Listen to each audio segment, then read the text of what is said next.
What I'm confused about is this. I'm not a genius, and I don't know a ton about the energy business, but I do know supply and demand principles, and I think prices dropping has to do something with supply and demand in global production, and not directly because of Trump, because oil production goes up and down regardless of who's in the office. I don't know whether that has anything to do with anything, but I would love for somebody to clarify this for us.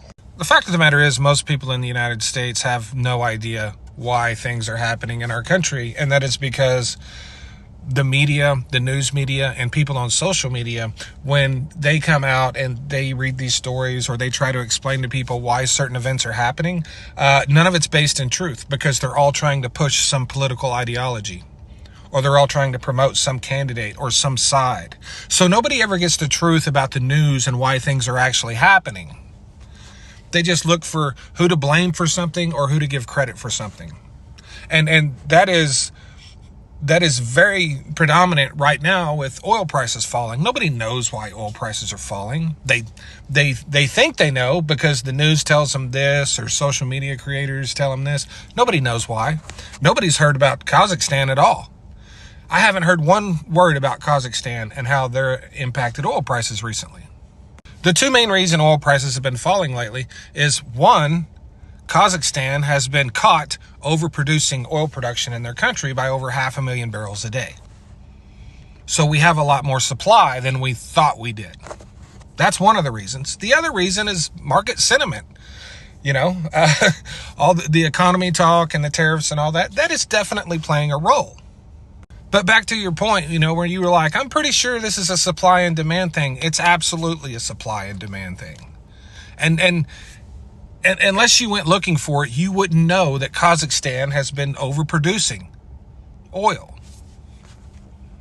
This is how OPEC works. All of the nations of OPEC, member countries, founding countries, members of OPEC Plus, they have quotas that they have to meet, right? They're basically allowed to produce a certain amount of oil every month. It's called their quota.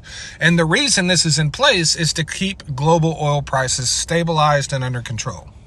The hardest thing for the folks that run OPEC is to keep these countries in check, because they are constantly getting caught overproducing because they're greedy.